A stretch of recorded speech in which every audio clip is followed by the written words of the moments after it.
We are witnessing nowadays a new revolution of technology, of AI, indulging lots of digitalizing and data. Stopping about data, which right now we are witnessing a prominent event, which is the war that sparked between Iran and Israel. Lots of technology been indulged and involved. It's not the same way of war like before. It's not the battlefield. So tell us more about the new model that we were so astonished to know more about this during this last war. I believe during this last war, or maybe the last 2 weeks of action, we start to understand the value of data. We start to witness precise, close to very accurate hits. We start also to look at remote access. So you launch missiles, or you launch drones, or an autonomous pieces, and then it will fly, it will reach target, it will adjust itself, it will avoid counter measures as well. So this will bring us to the value of what's data and how data can be used to serve somebody's interest. When we look at the technology right now, we are into the information technology era. The war is, if we compare this current hits, or if we call it war, with the wars before that you used to have troops. People will go and massive attacks. Nowadays you can send one missile or one drone. It will recognize where it hits. It will avoid countermeasures. And what's really get us into more interesting discussion before going on the air is while you have satellites to control and get location of this flying objects, we also understand that there are some blindness. They have issued the signals to block the communication with satellites, which means that these drones have been flying not depending only on satellite locations. They will have some other technology, which will bring us into the era of technology again. So this, what we see on the TV right now, is basically the application of data, which we voluntarily put it on the social media, into our warfare.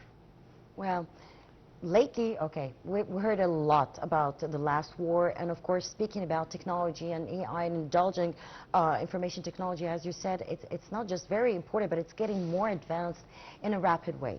So what we witnessed was a small dose of what is being prepared for the future. Are we speaking about more weaponry, more advanced weaponry, though we are against any humanitarian attacks? I would say the answer to your direct question is yes. However, when we develop this technology is not developed for military use. It was developed for human usages, for human benefit, for the luxury of a better lifestyle. So when you talk about robotics or flying object, we also have application in our vehicle, which basically self-parking and autonomous cars. We have trucks can travel across of continent like Australia without driver. We have the monorail, it will be without driver. All of these are autonomous vehicles. They are very equivalent to what you see in the war, in the war or in the warfare.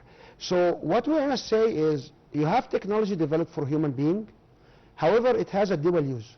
It can be used against human. So this will create a dilemma, or a question is, how much of AI and how much of this advanced technology is allowed to be shared? When we talked before, we talked about, if you remember the game Pokemon on the Go. It was a game going around for some time. And this game in particular, they announced they collected about 6 billion real image for 6 billion location on the globe. And someone have been writing an article stating that this particular game will enable robots to walk in the street without GPS, because this robot will have access to the 6 billion images, and it will start to now to see how this street or how this park. And we, interestingly enough, when this game was launched, I believe it was around 2013, 2014, around this time, we will find all of our neighbors are going to collect the Pokemons from the park, from the library, and we will walk on the street, and we will have our cameras on, and we will start to look at if there is a Pokemon to collect or not. At that time, they stated this Pokemon will be used for marketing. So someone like a hamburger place will say, yeah, I have, if you come and collect the hamburger, you will get a promotion and stuff like that. And they start to use it in different malls for attracting customers. As a matter of fact, this particular game will demonstrate a direct invasion of our privacy, because our kids will go around getting the tokens. However, they export in exchange what? A real view of the streets.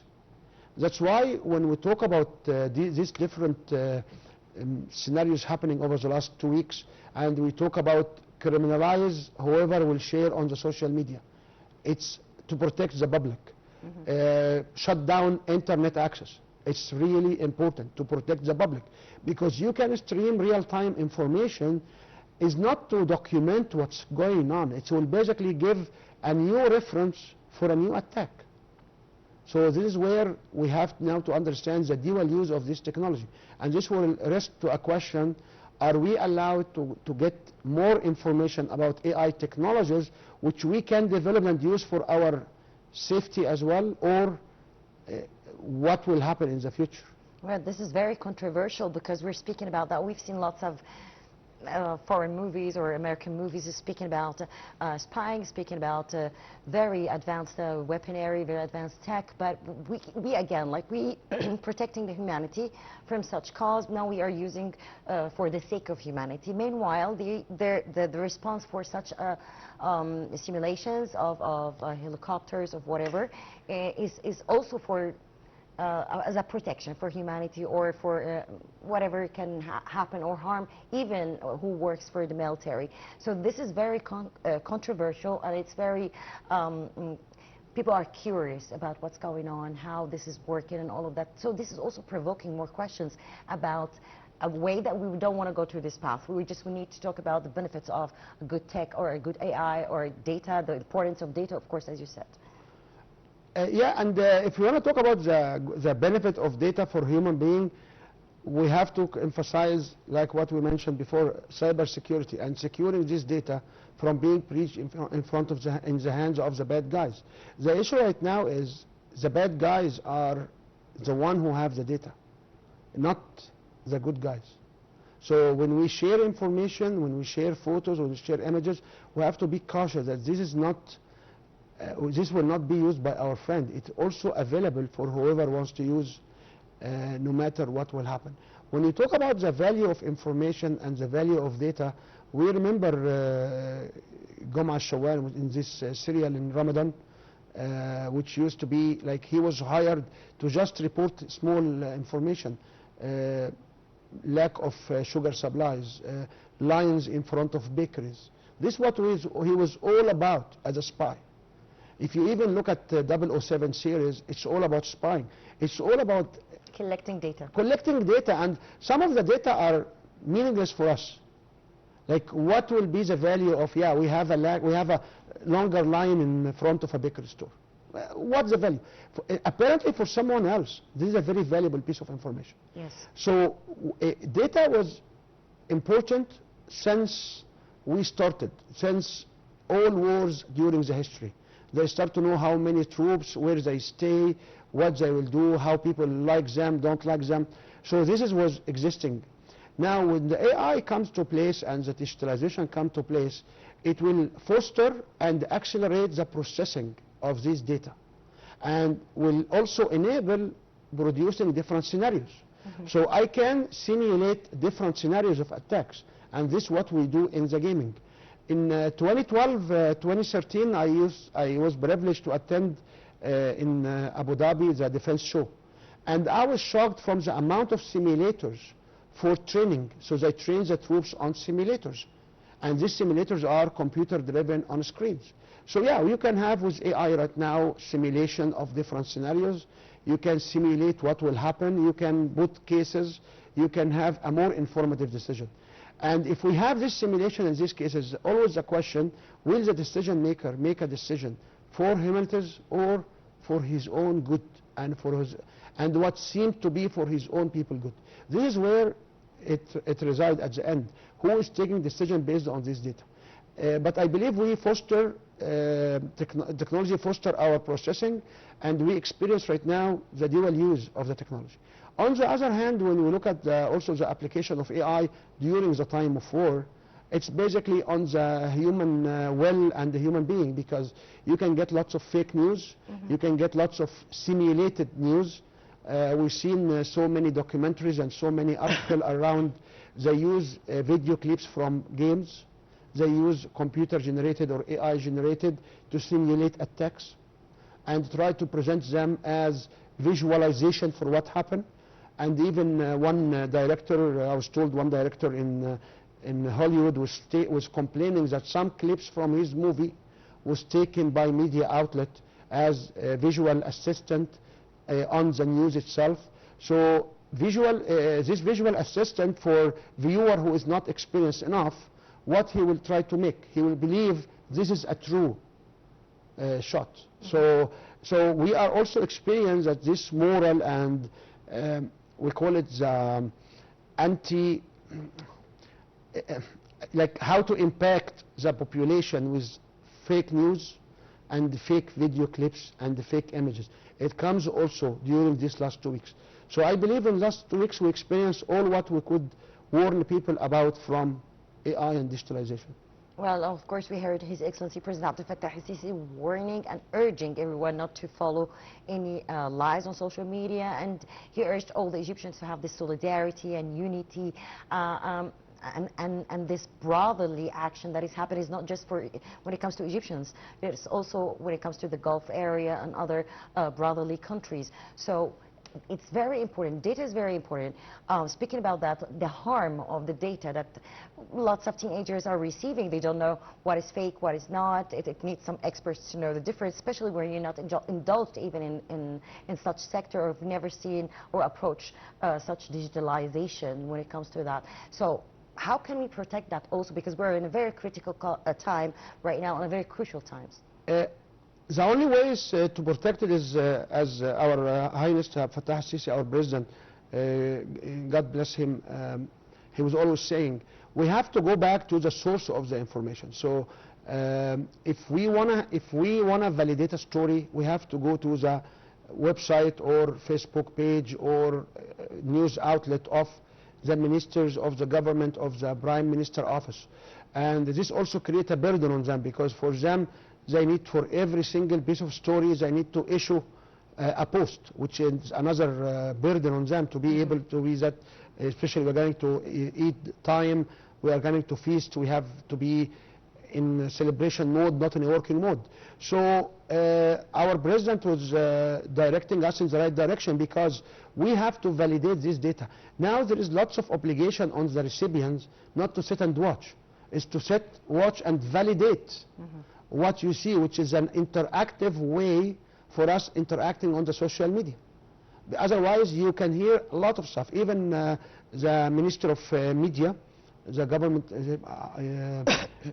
Dr. Diar Ashwan was having an announcement stating that there are lots of issues now about we post or repost information or data which may create issues with our brothers and sisters in different countries. And this is a serious thing, because people will come and say pieces around the world, and then, is this true? Is this not true? And unfortunately, there is lots of, you can call it organized groups, however, they push specific information. And eventually, after some time, you find this information is not accurate. It was actually false information. So having a validation for all information about this war, it's really, really important, because we need to tell people the truth. And we don't take sides. We are not here to say who's, why, and what. I'm not here. I'm just saying, is this statement correct? If this statement is not correct, we have to understand that there's someone has the interest and the will gain of getting us into false information for a reason. Nobody will spend time and effort and energy and money to create blooms of false information for no reason. It doesn't exist. So this is why we have to be very careful in this time. And I can tell you, it's not only about the war. It's maybe about is tomorrow the feast or not. So in the last 1 hour, I read so many announcements. No, it will be the end of Ramadan, 30 days. Friday is end of Ramadan. No, Friday is the feast. And eventually, the announcement, the official announcement, that, yeah, Happy Eid, tomorrow is the Eid. Tomorrow is the feast. So we see this in everywhere.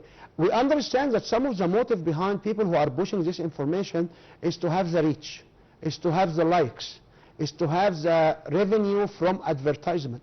But these are very minor gains against the danger of sharing this false information. That's why I personally stopped sharing any information except about food, about stuff which is not to impact any one opinion, because I don't have time to go and vet every single announcement. But we have been seeing a lot, and people are doing it for advertisement or for playing with the public opinion.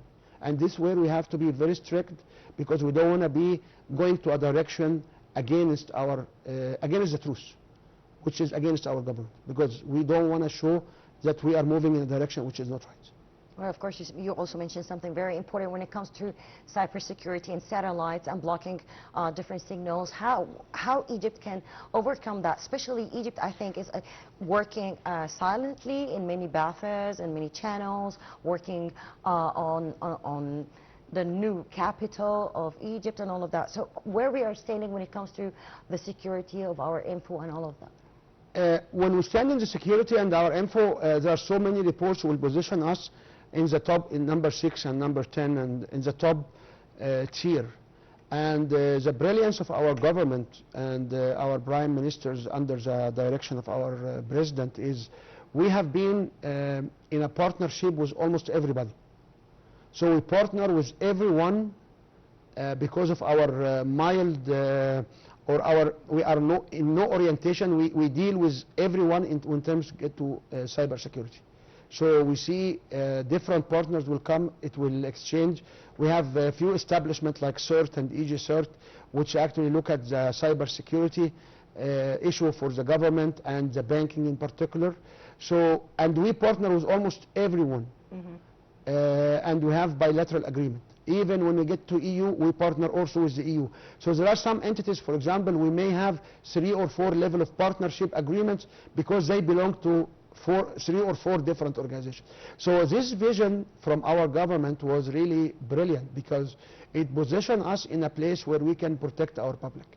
I understand that someone will come and say, yeah, you know what, it did not come at the same pace or the same level of acceleration. I will tell you, we have lots of tension around us. So where we stand right now is in a perfect situation because we could not reach to harmonize all of this agreement, all of this partner. We saw the president of USA, Donald Trump, he's trying to make the world as with me or against me, which is not true.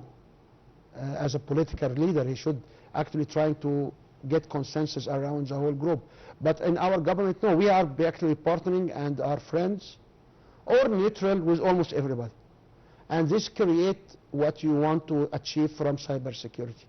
The new projects, even like the new capital or any new deployment, cybersecurity was one of the front. And we have also the FDC, it's another show coming, I believe, within 2 months, which is a leader, one of the leading shows right now, which bring all companies developing cybersecurity, and we do it, I believe this is the number 3 or number 4 in a row. So we are in a good position to protect, and we understand that this is one key. And for our viewer, you have to understand that some of the reports happen to say they killed someone because they have been watching his face on the security cameras on the street of the capital of this country. We don't know if this is true or not, but having someone who trying to put this theory, and this theory, it could happen. Somebody can penetrate and can take a video surveillance system and withdraw from different cameras video clips and apply AI and detect specific faces. This is technically or technology-wise, you can do it. Did it happen or not? We don't know. Maybe it did not happen, but maybe they tried to show sovereignty over this country. So the sovereignty over this country, that we did this for you, even if the attack did not happen. And if it happened, it demonstrates to our viewers that how we are exposed, how we have to reduce the dependency on this technology if we don't need it, because we may be being attacked by our technology. Is it the technology, or is it some information were leaked by someone inside in institutions, or is it, I don't know, is it what? I think there should be something wrong. It's not just technology, right? And you'll never know. Because you will never know that someone internally was allowing the port to be hacked, or the manufacturer of the devices themselves was actually compromised, like what we saw in different cases. You brought me before to discuss these cases here. So we don't know. But we want to put this as an example in front of the viewer, because if it's non-trusted hardware, we have to stop buying non-trusted hardware because it's cheap. So this, now you have to put your head around it. Like, you cannot bring back end for internet access in a facility and it's from unknown manufacturer or not certified manufacturers. And by the way, within the last 2 months, our government, our Ministry of Higher Education have been issued a letter saying we only allow these particular suppliers and vendors for the infrastructure.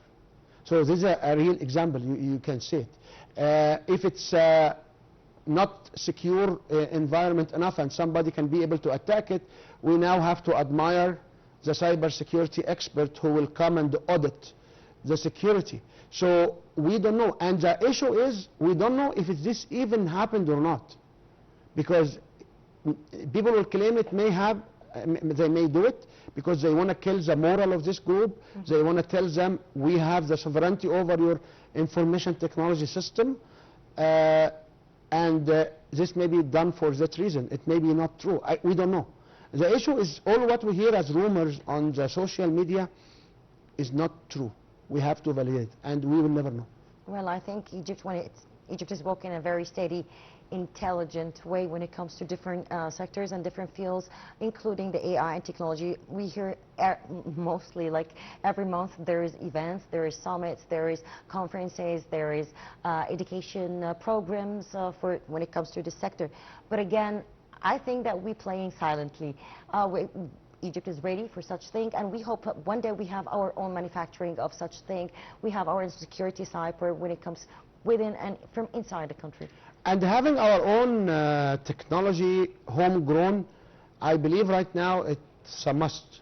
Because when you see everything happening, and we talk about AI assisted and AI processed AI results, we have to consider that this AI infrastructure, it exists actually outside Egypt, because we don't have the servers. I believe what's going on right now in the last 2 weeks, it demonstrates that at least some agencies in Egypt must have our own AI on our own servers here. Nobody will know what do we ask our AI for. And also Egypt have been released in the show, which is AI Everything. They issued Karnak, which Karnak basically a new large language model developed in Egypt. And there are so many speculations and so many discussions around it. However, at the end of the day, we are putting out our own AI. Effective, not effective, efficient, not efficient, up to date, not up to date. We have our own, which means we eventually will, or our government eventually will get into our own servers, our own AI, which have been made in Egypt for Egyptians, maybe for special agencies, special ministries, but we will have our own things. It's not, we ask the AI in USA or in Europe about our issues and they reply to us. So this is one of the, I believe this is one of the positive outcomes of what's going on right now. The other outcome for sure is the role of our president in trying to harmonize and to try to reduce the tension, which is Egypt have been taking this role since 1973 or 1977. So this is, God bless him, like on this very hard time, very big task to be done, especially with the divergence of opinion. But I believe one of the positive outcome of this 2 weeks ago is we now see the must have it now. It's not a dream in the future. It is not expensive. Is we must have now our own tools, our own drones, our own robots, our own analytics, which nobody can see it, and also our own data. Well, I can tell also that there's lots of ministries working together, entwining together with different initiatives and different protocols, different memorandums with different part of the world, just or even locally, just to have this bouquet of different very intellectual opinions, data with the future in mind. I think this all, when it's entwining together, then we're going to have a perfect response for anything. Yes, and what happened in the last 5 or 6, 7 years ago is we start to see movement, and people are like, okay, so why do we have this movement? So we start to see lots of universities with the schools of AI in 2019. Why? Why do you want to create a massive number of Egyptians are using AI, developing AI, and then we see a higher level of information training from the Minister of Communication and Information Technology. The question is why? Maybe now we can talk about having a mass number of experts in Egypt building Egyptian infrastructure. And nobody can say in 2018, 2017 when they put this plan, or 2014 when they put this plan, someone will understand in 2026 this will happen. I don't believe so. However, we have been watching specific movement in specific directions, and I recall I was here and we have in this show or the other show on the same channel, and we've been discussing like, is this really the time to have this and where these people will work. Now we understand, now with this 2 weeks ago actions, we understand that we need to have our own information technology processing, our own AI, our own infrastructure. We need to have massive people who can process and integrate this information for the civilian side and for the other side as well. Well, I think this is also including that Egypt is blessed with the big number of young generations, youthful minds that also can be directed when it comes to this army. You have a new massive tech, a rapid one. It's happening all over the world. So right now you need to use also one of your factors is the human factor. It's the human factor, and this is where Egypt is actually #1, because we are, and since long time ago, since I started to talk about teachers going to different areas in the Middle East and giving training. So Egypt is the source for capital. There was an article today, I was browsing it. It talks about the metaverse. So they said Meta will shut down the #1 metaverse website. They started about 4 years ago, and they lost about $80 billion. Oh. And because they found out that the AI itself is actually went faster and create more revenue. So having the Meta website, the Meta company for doing Meta, which is all of us talk about metaverse, was not the right direction, and they realize this today. So I believe end of March and end of June they will terminate all of this. I don't recall the actual name of the server, but this is a very interesting piece of information, because when USA and everybody was going into the metaverse, we decided to go to the AI and use the metaverse inside the AI, so we don't have explicit metaverse development. And this was really interesting. And what also our government did, like shutting down the servers like Roblox and all of these servers to keep our people in a good mindset. This is now is under question, as it really will continue or not. So having the government to go and invest in an AI development, not in the metaverse development, it was very, very, very interesting as well. Like everybody's going metaverse. That's right. If you recall, like 2018, 2019, 2021, everybody was going metaverse. So why we still keeping going in AI? Because right now we say AI was the right one, the right way for investment. And this report just popped up about 2 or 3 days ago, and I was reading it actually early today in the morning. So how this can be like can go parallel with innovation, creation, future map? How this can all be in one basket? I believe if we train our mass capital, which is the young generation, into the real deep tech technology, we can use them in any of these parallels. So when we deal with deep technology AI training, deep technology in the cybersecurity and communication, we will be able to use this larger number of developers into going behind any application and develop several solutions. So the government investment in AI was something remarkable, and we have discussions. I don't want to use another word, but we have discussions around it. And we said, yeah, this is the market is going there. Right now we see it's not the market is going there. Right now is our existence right now. Our destiny is being there. Because if you don't know how to deal with warfare tools driven by AI, I don't think we will exist.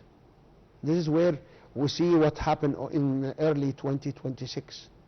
And as we say, it will change the whole concept of existing, because if you don't own technology to defend yourself and protect yourself, where will you go?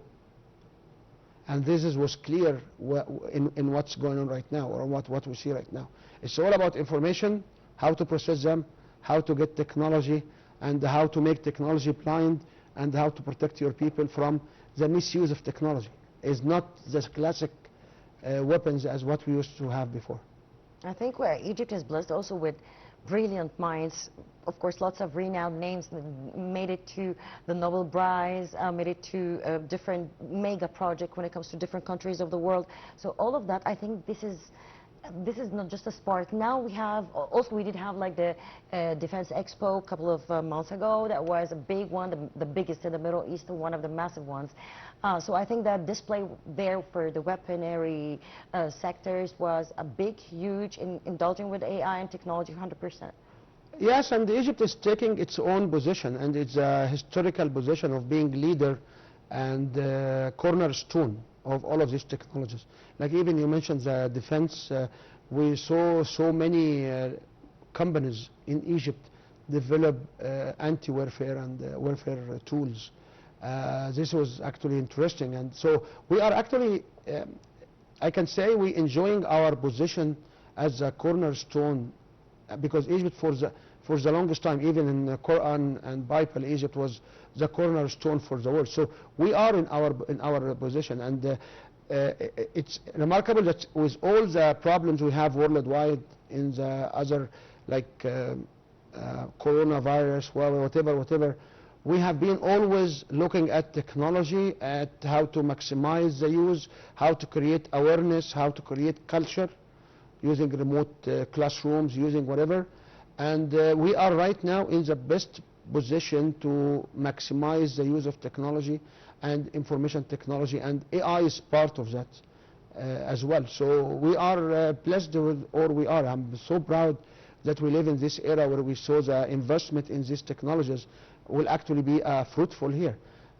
Because you can see that some nations, they have more money and they could not protect. They have more advancements, they have more protection, they cannot protect. And we don't want to get into discussions which nation is what, but anyone will turn on to any news, they will realize that this is, some of them, they actually is the Silicon Valley of the Middle East. They cannot stop. But we are in a good position between the diplomacy of our president, God bless him, and the technology, because people will not listen to you if you are weak enough. That's right. You need to be capable and have the ability. So I believe we are watching a very different era of Egypt in its own position, which we deserved long time ago as cornerstone in the world, by matching technology, capital resources, human resources, and the brilliance of the right political decisions. You said something very important, political decisions, because I think our government is not thinking about the government itself, it's thinking always about the nation, about the security, about the stability, about more infrastructure, about mega projects, about progress, about being in different international arenas, being present, being positioned. So I think we are going very calm but steady. We don't care about, of course we care about the brotherly countries that around us, we care about the war, but we care more about our development, we care more about our stability. And His Excellency always says, stable region, stable country equals a stable economy. So we're thinking more about going farther, more with Egypt in its new shape and its new era. Yes, and the stable economy and the stable region, it's one remarkable, which I always remember, because it was unique when you talk about the problem and you don't want people to be removed from their own territories because of the human rights. And you talk about stability. People will not believe like this, there is a stability here. But this was an actual stability. So keeping the rights for people is very important. And as you mentioned, we are always against anybody to be killed, and we are against any attacks, and we are against any harm for any human, which is the right things to be as a human. So having this all, I believe it's integrated piece of puzzle, which is our government, I believe till today, they were able to put it together in a nice way. Because we are not even like, I cannot even, my mind cannot help me with words to say how good was the decisions over the last eight years, despite all the problems we have, all the issues, all the crisis, the pandemic, wherever it is. But we still today talk about our development in technology, where our president is, where our government, how the luxury of our people, and people are enjoying their time. I understand there is threats, always threats, there is problems, always problems, but we still in a better position than elsewhere. At least we are safe in our nation. Of course, we need to thank our government and His Excellency President Abdel Fattah al-Sisi and His Excellency also Badr Abdel Ati for lots of visits, lots of, they always go for the peaceful negotiation and bilateral relations, strengthen that, and not just that, but also to have the trust between the nation and the government. Well, Dr. Wael Badawy, I'm so sorry we came to the end of this episode. Of course, that was very fruitful interview, and we hope for the best for the Middle East and for the region. Thank you very much. I'd like to thank you so much. Well, ladies and gentlemen, we came to the end of this episode. We'll be back next week with more diverse topics. Until then, best regards from me, Shuruk Baki.